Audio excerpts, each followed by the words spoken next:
flogged bloody on the town square. A Lakota chief carried her off and gave her her skin back.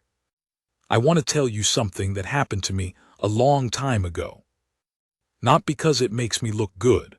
Not because it ends the way a man hopes things end when he's young and still believes hoping costs him nothing. I want to tell you because I have not said it out loud, not once, not to anyone, and I am old enough now that I understand what happens to things you carry but never set down. They do not get lighter. They just go quiet, and you mistake quiet for gone, and then one morning you are standing at a window watching the light come up over a ridge you know like your own hand, and the weight is right there. Still. Her name was Wichhapithanka. It means something about stars, the large ones.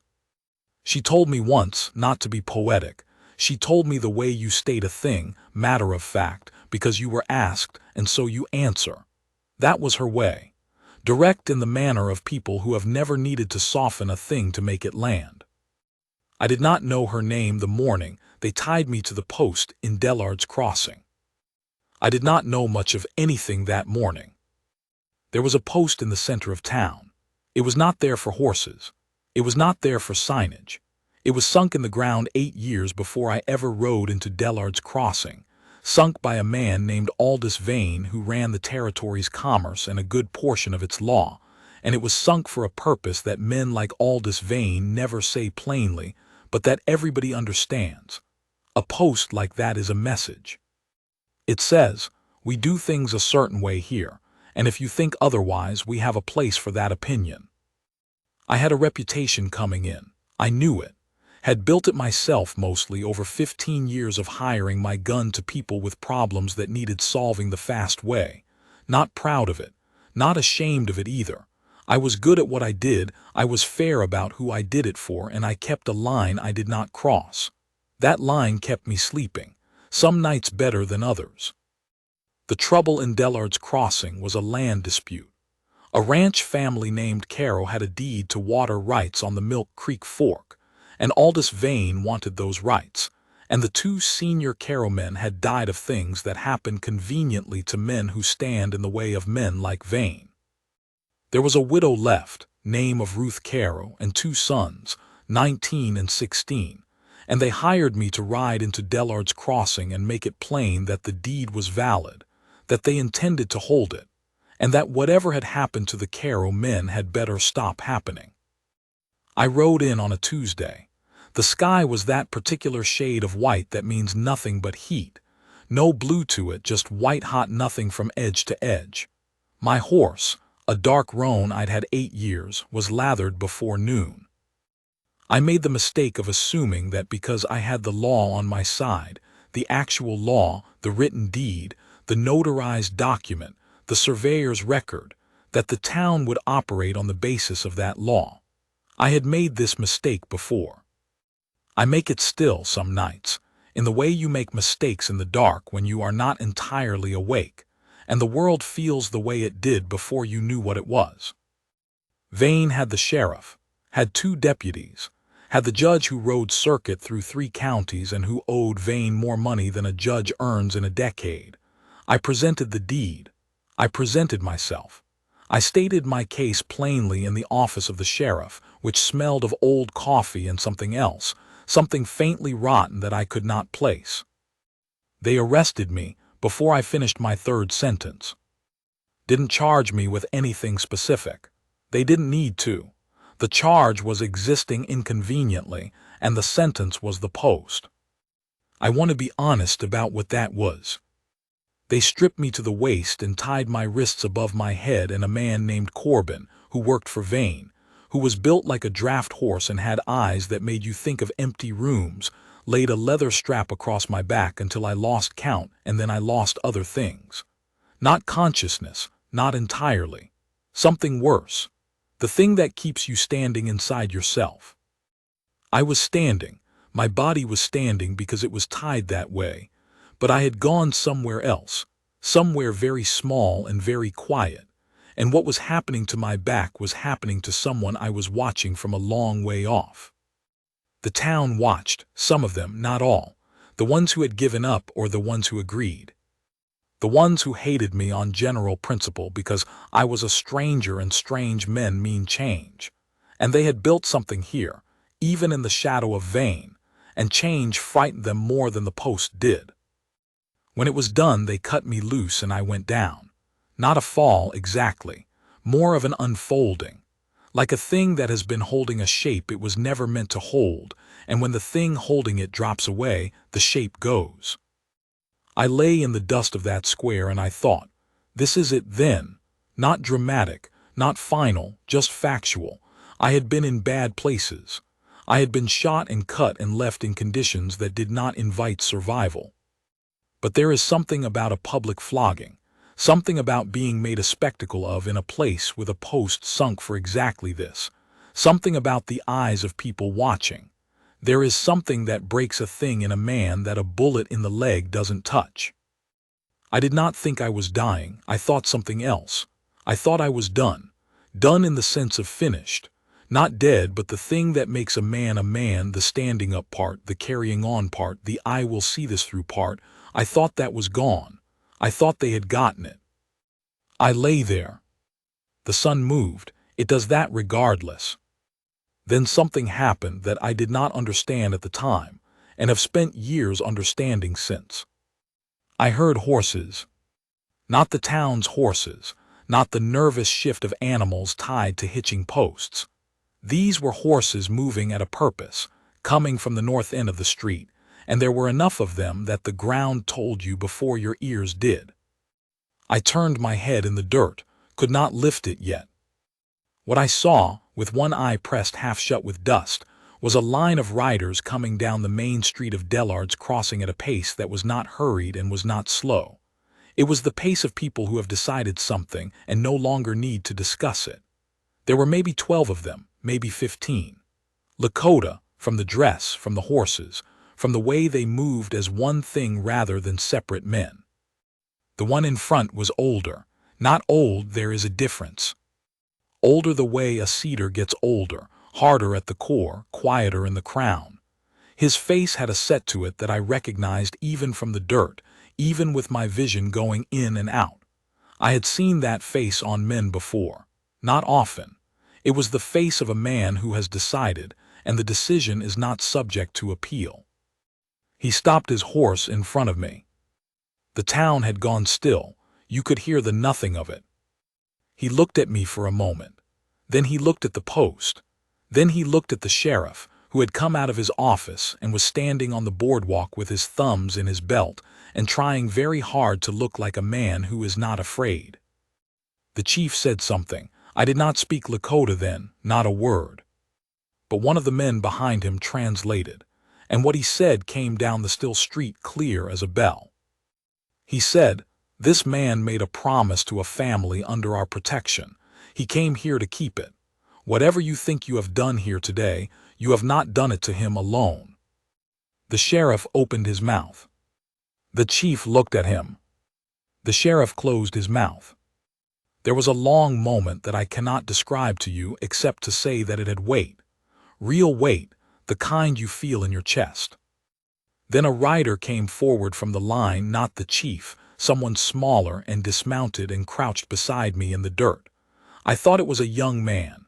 The build, the efficiency of movement. Then she was close enough that I could see, and I had been wrong.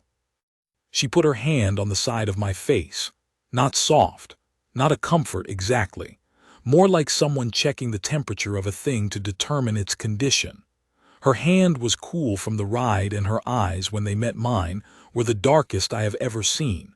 Not black, something darker than that, the color of deep water in shadow. She said something I did not understand. The translator said, "Can you be moved?" I said yes. It was probably a lie, but I said it. She nodded once, stood, said something to two of the riders behind her, and between the three of them they got me up and across a horse, belly down like a man who is not riding but being carried, which is exactly what I was. I passed out somewhere north of the town line. I did not wake up in Dillard's Crossing. The place I woke up in was a camp set in the bend of a creek where the cottonwoods came down to the water and made shade that moved. There was a fire, low, well made. There were sounds, horses, water, the ordinary sounds of people going about the work of living, but they were outside the shelter I was in, which was a small structure, hide walls, warm with the fire's heat carried through the ground. My back had been cleaned and dressed with something that smelled like sage and something else I could not name. It was not a gentle smell. It was a serious smell, medicinal, the smell of things that work. I lay on my stomach on a pallet, and I stared at the hide wall, and I tried to figure out where I was in the order of things, and I could not do it. Too many of the usual anchors were gone. My gun was not on me. My horse I did not know. The Caro deed which I had kept in the inside pocket of my vest I did not know about either. The flap of the shelter opened. She came in, the woman from the street, and she was carrying a clay vessel and a strip of clean cloth, and she looked at me with the same measuring quality she'd had in the dirt of the square, and she set her things down and went to work on my back without preamble. It hurt. The cleaning hurt, the application hurt. The careful pressing of the dressing to the cuts that had reopened when they moved me hurt in a way that sharpened everything up considerably, and reminded me that I was alive in a specific and unavoidable way. I did not make a sound. She noticed that. I could tell she noticed it, the way a person's hands change when they register something. When she was done, she sat back on her heels and wiped her hands and looked at me. I said carefully, "Do you speak English?" She said some. Her voice was lower than I had expected. Quiet, but not soft. The kind of quiet that is not the absence of volume but the presence of control. I said, "The paper I was carrying, a land deed, do you know where it is?" She reached into the fold of her dress and produced it, and set it on the pallet beside my hand. I looked at it, then I looked at her. She said, "I took it before they could, in the square."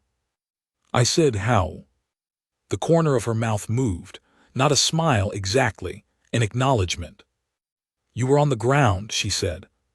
"No one was watching your pockets." I looked at the deed, I looked at her. I said, "Thank you." She nodded once, the way her father had on the street, and picked up her things and went back out through the flap. I lay there with the deed under my hand, and I thought about the square, and I thought about the post, and I thought about the white sky, and then I thought about the way she had crouched in the dirt without hesitation and put her hand on the face of a man she did not know. I thought about that for a long time. Her name was Wichhapi Thanka, and she was the youngest daughter of a chief named Shunka Wichhasa, which translated haltingly, and I got this over many days to something like man of the horse people, or man among horses, depending on how you place the words. She was 26 or 27. She had spent 2 years in a mission school east of the Missouri, which accounted for the English, which was better than asterisk some suggested once she chose to use it fully. She did not volunteer information about herself. What I learned in pieces, the way you learn a landscape, by moving through it slowly, by letting the terrain show you what it is instead of demanding that it explain itself. The first few days I was mostly flat. I could not lie on my back, could not sit upright without assistance.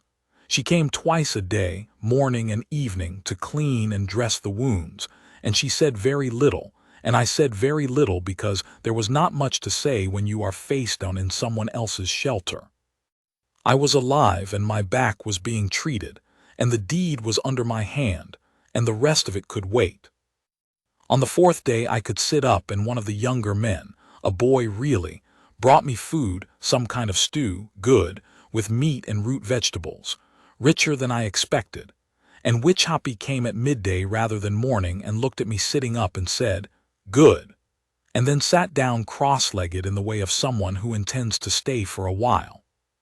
I said, "What did your father say to the sheriff?" The whole of it, not just what the translator said. She considered this. "He said that a man who honors a debt is under the protection of our band. He said that Vane's men had taken our horses twice in the past winter, and that we had not answered it because the season was wrong for answering. He said the season was no longer wrong. I turned that over. Your father knew me, I said. He knew of you. The Carroll widow sent word through a trader we know. She said you were coming and that you were a man who kept his word. You rode all the way to Dillard's Crossing on the word of a widow and a trader. She looked at me steadily. We rode because Vane's men have been a weight on this valley for 3 years, and someone needed to remind him that there are heavier things. A pause. You were convenient. I didn't know whether to be amused or humbled. I landed somewhere between. And the flogging, I said. You saw that.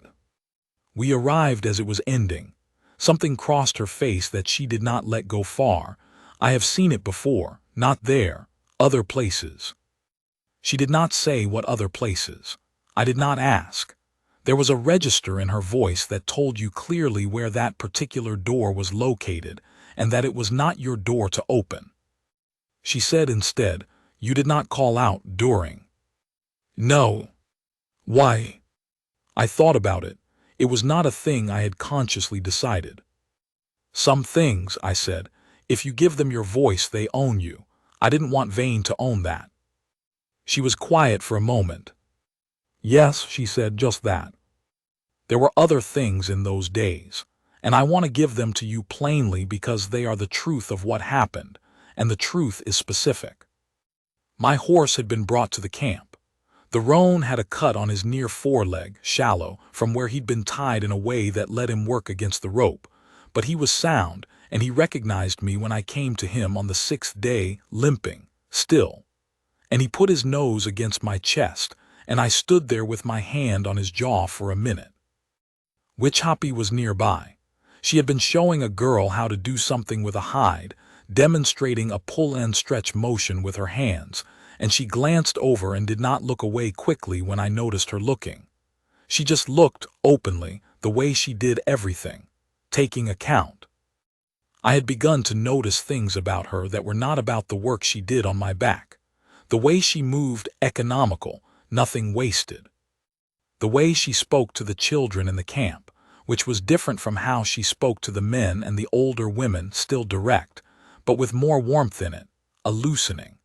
The way she was on a horse, which I got to see on the 8th day when they ran some of the animals in a field east of the creek. She rode like someone who had been riding before they had words for it, which was probably true. She was also watching me. I knew it and she knew I knew it, and neither of us made a performance of it, which I respected. On the 10th day, I could sit on a log for an hour without the pain becoming a serious problem, and I asked to speak with her father. Shunkawich Hassa received me in his lodge. He had 2 other men with him, older men, advisors I thought, and there was a young man who had better English than Witch Hoppy and who translated freely and fully, not softening anything. I said, I want to thank you for what you did in the square and for what your daughter has done since. I owe you a debt. The chief considered this. He said, and the translation came careful, deliberate, that debt between men of good faith is a road, not a weight. That he had not acted to put me in debt, but because the action was right. That a man who confuses the two will spend his life building obligations instead of keeping faith. I sat with that. I said, the deed for the Carroll water rights. I intend to see it registered with the Territorial Land Office, which means getting out of Vane's reach. I will do that, but I also want to know what Vane owes your band. I want to know if there is something I can do when I have gotten clear. He looked at me for a long time. Then he said, the horses were a practical matter. The deeper matter was a survey line that Vane's men had moved twice, cutting the band's winter grazing access by 1/3. The survey peg had been moved in the dark, a surveyor brought in from outside, and when they had protested formally through the Indian agent, the protest had disappeared into paperwork and silence. I said, give me the location of the original survey marks. The natural ones, creek bends, rock formations, things that can't be moved. I know a land attorney in Cheyenne who owes me a favor. If the original boundary can be established from natural features, vein survey is worthless. Another long silence. The chief said something I could not follow, something to the older men beside him. One of them answered, a back and forth brief. Then my daughter said you were a man who arrived for one purpose and saw other purposes clearly. She was right. I felt something when he said that, not pride exactly, something quieter, the feeling of being seen clearly by a person whose sight you respect. I said, she is remarkable. He said, I know. She came to me that evening after the meal. It was the long summer dark, purple and cooling, and I was sitting outside the shelter I had been using with my back against a cottonwood and the deed on my knee and a piece of paper on which I had been writing down what I remembered of the Caro survey description. The writing was awkward. My back was still tight and reaching forward pulled things that did not want to be pulled. She sat down near me, not beside me, near, as she had in the shelter, cross-legged, her back easy. She said, you spoke with my father. Yes. He told me what you offered. I waited. You could simply leave, she said. Deliver the deed, go south, your obligation to the Caros would be met. That's true. But you won't. It wasn't quite a question. No, I said. Not if there's a line that was moved in the dark. That's the kind of thing that bothers me. She looked out toward the creek. The water was catching the last of the light, broken and quick. Why, she said. Because someone moved it and then lied about it. And because the people who lost by it had no way to fight back that the man who moved it didn't also control. She was quiet. I said, does that seem strange to you? No, she said, it seems rare. We sat for a while. There was a nighthawk working the air above the creek, turning and diving, and you could hear the water and the fire from the camp, and underneath all of it the great quiet of the country, the kind of quiet that only exists when you are far enough from a town. She said, in the square, when you would not call out. Yes. I thought, she paused, selected the words. I thought that was either stupidity or something worth paying attention to. I needed to see which. And she turned to look at me then, full on, the way she had in the dirt. I know which, she said. I held her look. It was not a difficult thing to hold. There was nothing threatening in it. It was just honest, and honest is not always hard to meet if you are also trying to be honest. I said, what did you see in the square before you came to me? She thought about it. A man who had been hurt very badly, she said, and who had not let them have the part of him that matters, who was lying in the dirt and had kept the part that matters. A pause. That is not a small thing, not where I have lived. I said, who hurt you? She said, many people. Just those two words. We sat in the purple dark, and I did not push further, and she did not offer further. And after a while she got up and went back into the camp, and I sat there with the deed and the paper, and the nighthawk still working the dark above the creek. I stayed 3 more days. 3 more days because my back needed it, and because Shunka Wichhasa's men were going to ride toward Dellard's Crossing anyway to deliver a message to Vane, and their presence would buy me the time to get south to the territorial road without being intercepted. In those 3 days, I learned the locations of the natural survey markers from the band's oldest man, who had been at the original marking 40 years before, and who remembered the way old men remember the things that mattered. Completely, in detail, with the kind of certainty that comes from having stood there in your own body. I wrote it all down. The bend of the creek, the 3-rock formation above the ridgeline, the particular place where a certain kind of sandstone pushed up through the soil. I had been around land disputes long enough to know that natural features are harder to lie about than survey pegs, and a good attorney could do things with natural features. Wichhapi translated the old man's words, and she was careful and exact, and she asked him twice about things she was not certain she had right. I watched her work and I thought, this woman is going to spend her life translating between worlds that do not want to understand each other, and she is going to do it with the same precision and patience she brings to everything, and it is going to cost her. On the second of those 3 days, she let me watch her work on an injured horse. One of the band's animals had a stone bruise on the sole, and she was cleaning it out with a small tool, patient, the horse perfectly still under her hands, and she talked to it the whole time in a low, continuous murmur that was not quite words, but was the shape of reassurance. I had been on the ground in that square with my hands tied and my back opened, and the sky white above me. She had crouched in the dirt of a stranger's town, in sight of a man who controlled the law and the guns, and she had taken a piece of paper from my vest and closed her hand around it and stood up. I thought about that. I thought about the 2 years in the mission school, which I had not asked about but which I was beginning to understand. The mission school was the thing that gave her the English and cost her something I could not fully see and that she carried without display, the way you carry a scar that is in a place nobody looks. On the 3rd day she brought me a clean shirt. Mine had been cut off in the square. It was a man's shirt, white, good cotton, slightly large for me, and she handed it to me without ceremony and went to leave. I said, "Which happy?" She stopped. I said, "When I have done what I am going to do, with the deed and the attorney and the survey, I would like to come back." She turned around.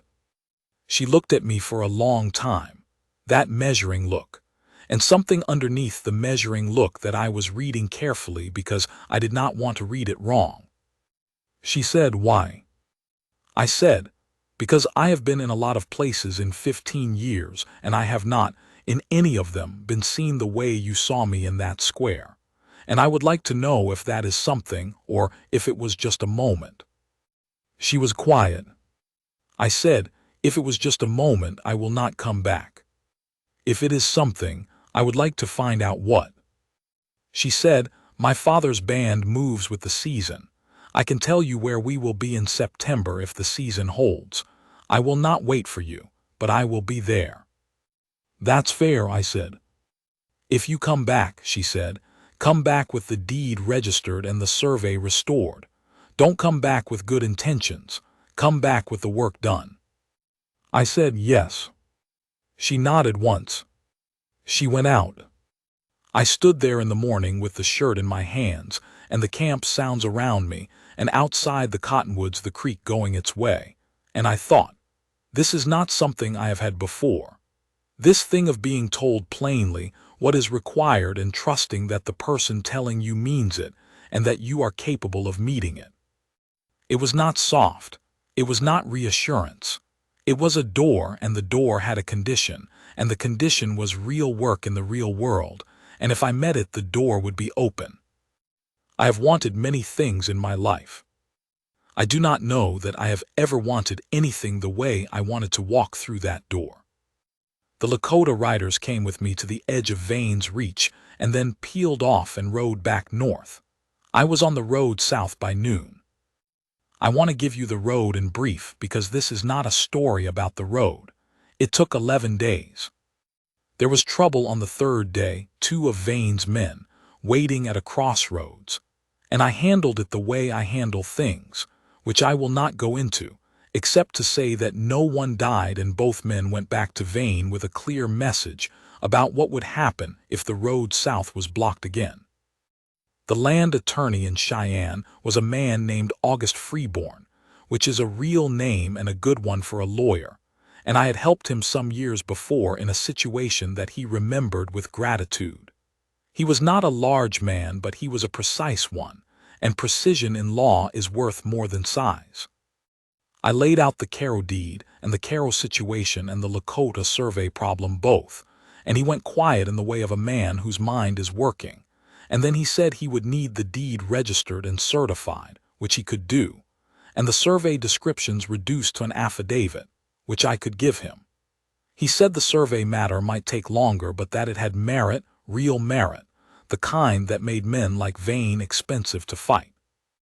I gave him the affidavit, and 3 days later the Caro deed was registered and certified, and Vane had been formally notified that the Milk Creek water rights were legally established, and that any interference with the Caro family or their property would result in federal involvement. Vane was not a man who liked federal involvement. Federal involvement meant scrutiny, and scrutiny was the thing men like Vane spent their whole lives avoiding. Freeborn said, "This isn't over." I said, "No, but it's changed." I sent word to Ruth Caro by Ryder. Then I turned north. September was a good month. The heat was breaking, the mornings sharp, the afternoons long and golden in the way that makes you understand why people stay in a country like this even when the country has not been kind to them. I found the band where Witch Hoppy had said they would be, in a valley below a long ridge, the creek there wider and slower than the one near the summer camp, the cottonwoods beginning to yellow at the tips. I rode in openly. I had been there before. The people knew my horse. I saw her before she saw me. She was at the edge of camp, talking with one of the older women, turned partly away. She was wearing a dark dress with geometric beadwork at the collar, and her hair was in 2 braids, and she had a blanket around her shoulders against the morning chill. When she heard the horse, she turned. She looked at me. She looked at me the way she had in the square, the way she had in the shelter, the direct full accounting look, and then she looked at the roan and then back at me. She said, "Is it done?" I took out the certified copy of the Caro deed and the letter from Freeborn, and I leaned down from the horse and held them out. She took them, read them. She was not a fast reader, but she was a thorough one. When she was done, she folded them and handed them back. She said, "And the survey?" I said, "Filed with the Territorial Land Office. Freeborn says it'll be contested, but the natural markers are on record and Vane's survey is a known quantity now. It won't hold." She looked at me. A long moment. Then she said, "Come down off that horse." I got down. She was shorter than I thought she was when I was standing. I had mostly seen her sitting or crouching beside me, or moving. Standing still, facing me, she came to just above my shoulder. She reached up and put her hand on my jaw. The same way she had in the dirt of the square, the same measuring quality, and her hand was cool in the morning air, and her eyes were the same dark depth they had always been. She said, "You came back with the work done." I said, "Yes." "Are you hurt?" "Not badly." She turned my face slightly, looking at a cut on my cheek from the crossroads business that had not finished healing. She pressed 2 fingers against the line of it, lightly, assessing. "I can look at that," she said. I said, "Witch Hoppy." She looked up at me. I said, "I want to stay." Not a question. I had spent 11 days on the road turning it over, and I had decided it was not something I wanted to ask tentatively. It was a statement. This is what I want. You know what I am. This is what I want. She held my eyes. "I know," she said. "I have been watching you. And you are a man who can be still when the situation requires stillness, and who can move when the situation requires moving, and who knows the difference. That is not common." A pause. "And you do not look at me the way some men look. You look at me like I am here." "You are here," I said. "Many men do not see that." I said, "I see it." She lowered her hand from my face, but did not step back. She said, "It is not easy, what I am, what you would be coming into." "I know." "Do you?" "I know enough to know I don't know all of it. I know enough to know I want to learn." She looked at me for a long moment in the yellow morning. Then something happened in her face that I had not seen before. The measurement was still there, but it softened, or maybe softened isn't right, it opened, like a door opening onto more room. It was not sentimentality, and it was not weakness. It was a woman who had been precise and careful and self-contained, deciding, deliberately, that she could be those things and still reach out to another person, and the deciding of it showing on her face before she acted on it. She took one step toward me and put her forehead against my chest. Just that. Her hand came up and found the front of my shirt and held it. I put my arms around her. She was not fragile. Nothing about her was fragile. The way she leaned into me was not the leaning of someone who needs to be held up. It was the leaning of someone who has decided, after a long time of being sufficient unto herself, that there is a particular man who is worth leaning against, and she was doing it with intention, without apology. I held her in the morning light above the yellow creek, and I thought about the post in Dillard's Crossing and the white sky and the dirt against my face, and I thought about the hand on my face in the dirt, and I thought about 11 days of road, and I thought, there it is. The thing I did not know was still possible. I did not say any of this out loud. You don't need to. The camp moved around us, horses and voices and morning fire, and after a while her father came out and looked at us, and his face did not change, but there was something in the set of it that I had learned to read in the weeks of his company, a particular quality of quiet that meant he had known this was coming and found it acceptable. More than acceptable. He turned and went back to his lodge. Witch Hoppy lifted her head and looked up at me. Come, she said, eat, then I'll look at your face. I followed her into the camp. I want to tell you the rest, because the rest matters, and it is not long. I stayed through that September and into October and into the first cold weeks of November, when the camp moved south to the winter range, and I stayed through that too. I learned some Lakota, not well, but enough. I learned to do work that was useful, the kind of work where you pay close attention and use your hands, and at the end of the day there is something accomplished that was not accomplished before. I was not a natural at all of it. Some of it was hard. There were men in the band who did not want me there and said so, not to me but in ways that were clear, and I understood that and did not push against it. You earn a place. You don't claim it. Witch Hoppy and I talked. We talked a great deal in the evenings, in the particular private way of two people building a language between them that does not fully exist yet, filling in gaps with gesture and patience, and the willingness to be misunderstood and try again. She told me about the mission school, and I did not press, but I listened, and I understood the shape of what it had cost her even where I could not see all the details. She had gone in one person and come back another, and the person she had come back as was nobody's creation but her own, assembled from what was taken and what remained and what she had decided to make of the distance between. She had done that alone. It had taken years. She told me this matter-of-factly. I told her about 15 years on the road, about the things I had done for money that I did not regret, and the things I had done for money that I did, and about the line I kept and why I kept it, and she listened with the same attention she brought to everything. She said once, "You kept the line even when it cost you." I said, "Yes." "Even when no one knew you kept it." I said, "Especially then." She nodded. Whatever she was determining, she determined it. I want to tell you about one particular evening in November, because it stays with me. The camp was settled in for the night, fires low, the cold coming in under the edges of things the way cold does when the season turns serious. We were in the shelter she had her own shelter, which was not a surprise to me and which I had never pushed against, and the lamp was lit, and she was doing something with her hands, a repair on a piece of harness, and I was reading the same 3 pages of a book I had been carrying for a year and never gotten further into. She said without looking up, "Do you miss it?" I said, "What?" "The road, the gun work, being the man who comes into a town and changes things." I thought about it.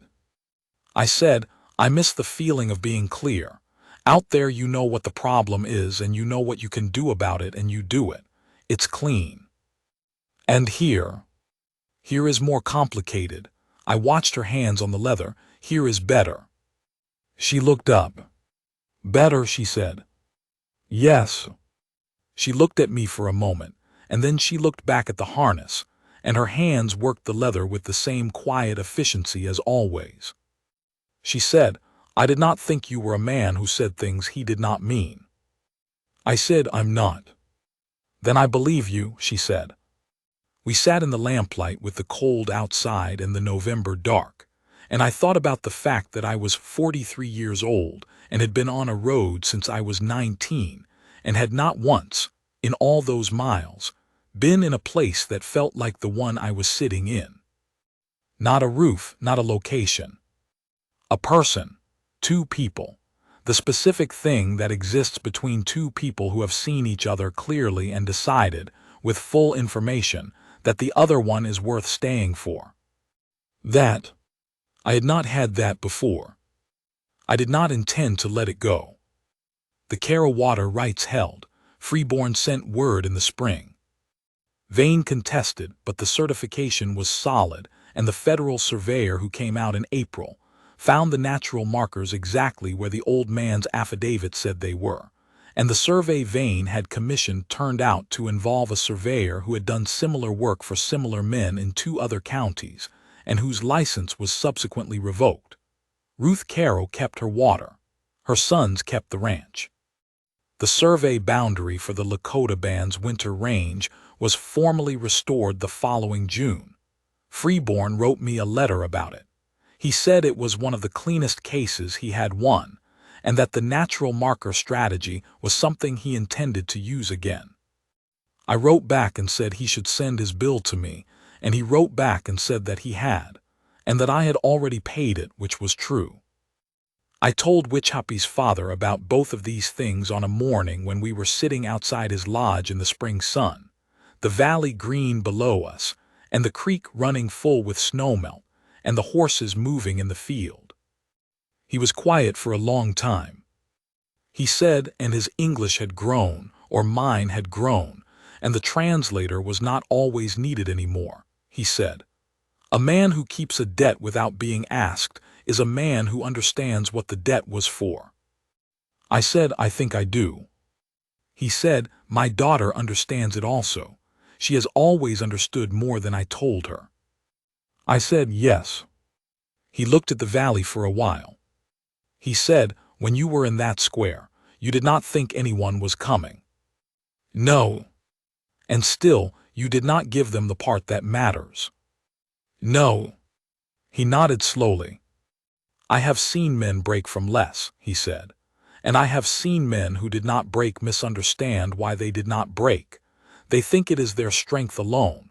But a man who will not break alone is a man who is keeping something. He is keeping it for someone, even if he does not know yet who. I sat with that for a long time. The valley was green and the creek was full, and the horses were moving. I said, I think that's right. He said, she thinks so too. That is the long way of telling you something simple. I was in Dillard's Crossing on a Tuesday, and I went down in the dust of that square, and I did not know if I was going to get up, and a woman I had never met came off her horse without hesitation and crouched in the dirt beside a stranger and put her hand on the side of his face and took from his pocket the one thing that needed saving. And then she saved him too. Not by being soft about it, not by making it easy or comfortable or by pretending the road back was anything other than what it was. She cleaned the wounds twice a day, and she used the serious medicine that worked, and she told me plainly what she would accept and plainly what she required, and she looked at me the whole time as if I were fully present and fully capable, which I was not yet but which I became. I have thought about this many times over many years. There is a kind of help that reduces you, that tells you quietly by the way it operates that you are the lesser party, the damaged one, the one being managed. I have received that kind. I know what it feels like. What she gave me was not that. What she gave me was, I see what this is. I see what you are. Here is what the work requires. I will do my part. You do yours. That is a thing a man can stand up inside of. I stood up. We have been together many years now. We live in the valley below the long ridge, in a house I built over 2 winters, not far from where the camp was when I rode in on the yellow September morning. The house is not large. It does not need to be. She practices medicine. There are people who will not come to her because of what she is. There are many more who will, because of what she does. I have seen her work on men who rode in half dead and rode out whole, and I have never seen her work on anyone as if they were less than what they were. She does not reduce people, it is not in her. In the evenings, if the day has been full, we sit outside when the weather holds and watch the light leave the ridge. She talks about the medicine work, and I talk about whatever I have been doing, which these days is mostly the ranch and occasional legal matters when Freeborn needs a man on the ground in the territory. And we talk the way people who know each other well talk, in the shorthand and the silence and the particular ease of two people who have decided that the person beside them is the one they want beside them. Sometimes I look at her, and I think about the square in Dillard's Crossing and the post and the white sky and the dust. I think about a woman I had never met who got off her horse in a hostile town and crouched in the dirt by a stranger and looked at him as if he were still a man. She gave me that when I had nothing else left. When they had taken everything else and I was on the ground and the sky was white and empty. She looked at me as if I were still a man. I have not forgotten it. I will not forget it. That is the whole of it.